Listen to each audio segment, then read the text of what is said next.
parle. Chaque jour, Charles et Carole vous présentent la leçon de l'école du sabbat.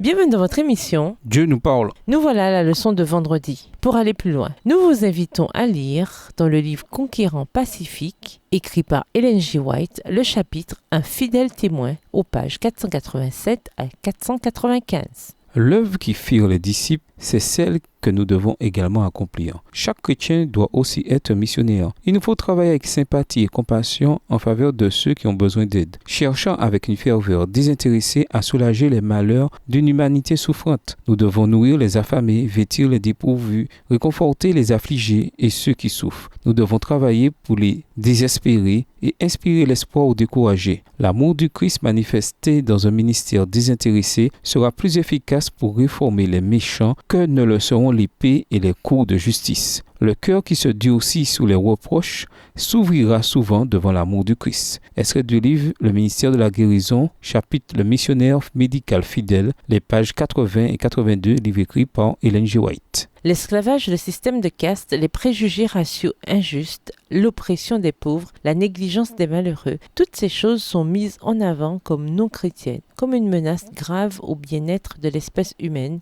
et comme des mots que le Seigneur a désigné l'Église du Christ de renverser. Texte tiré du livre Life Sketches of Ellen G. White, ébauche de la vie d'Ellen White, au chapitre 61 à la page 473.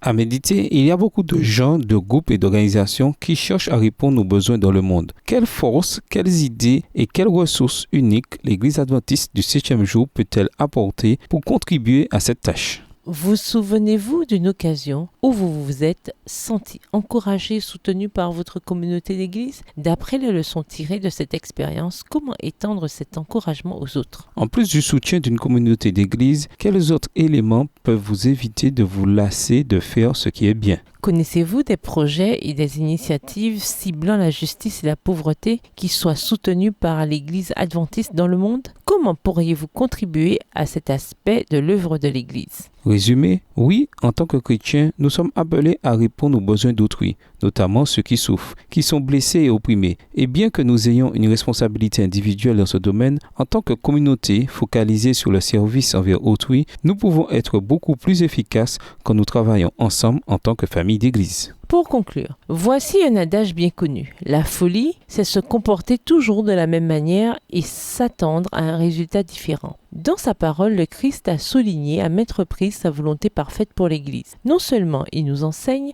mais il est venu ici-bas pour nous donner un exemple vivant et pour nous ouvrir un chemin nouveau et vivant. Hébreux 10, verset 20. Le Christ nous invite à rejeter la façon facile, mécanique et froide dont nous prétendons servir les autres. Il nous a ouvert la voie pour que nous puissions toucher par un service authentique ceux qui en ont le plus besoin. Hébreux 10 est une lettre d'amour, un appel au peuple de Dieu à être ce à quoi Dieu l'a destiné, à être authentique, à être vrai, à être une communauté de serviteurs dans un monde où être servi semble le plus important. Soutenons-nous les uns les autres, encourageons-nous les uns les autres.